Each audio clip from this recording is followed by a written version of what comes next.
So first off, can you tell me about the resurfacing project at Hickory Grove Road and kind of what that would entail?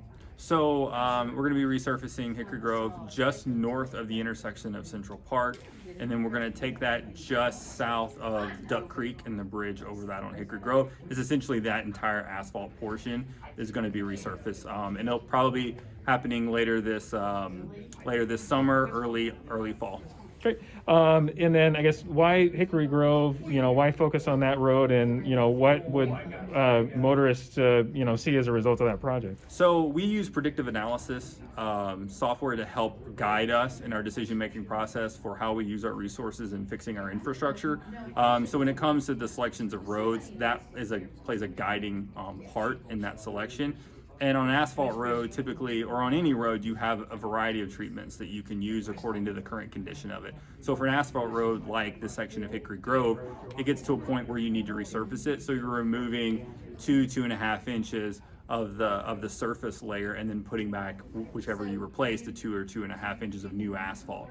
And so from a benefit cost perspective, that's a much better process instead of waiting till it deteriorates to the point of full reconstruction, which is much more expensive. So that's why on this particular section of asphalt road, we had it picked for slated for resurfacing, which is kind of a mild treatment for that particular section.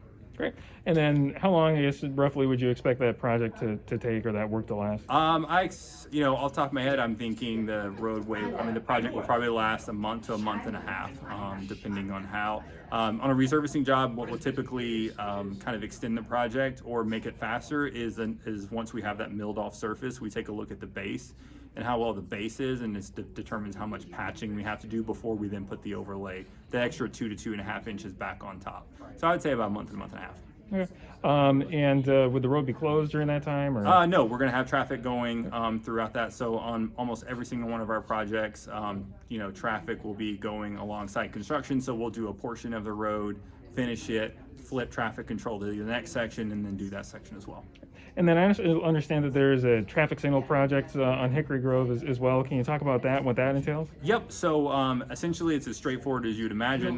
That particular intersection at Hickory Grove and Central Park is one of our oldest intersection signals in the entire city. So we're replacing those, with your metal poles and your new lights and everything with that nature. So it's just a much needed upgrade to a piece of equipment that's been needed for some time. Great.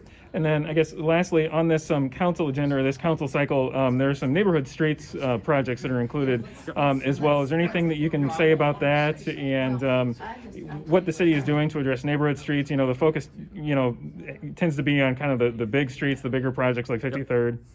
Yep. So our mayor and council has made a continued number of investments into providing money for replacement of neighborhood roads. So we do have several on this next cycle, on this upcoming council cycle that we're both getting ready to bid, but then we're also moving into construction.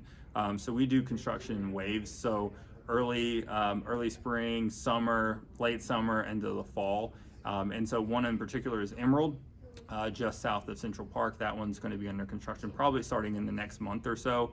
And then we're getting ready to bid a couple of other large sections of neighborhood roads. I would say in general, neighborhood streets, if we're talking full reconstruction, they typically take a month and a half, 2 months to complete. It's a little, it's annoying because you're typically removing access to your driveways. If you're directly affected, I would just say, please, we'll take time. We'll go and have our contractors move as fast as possible.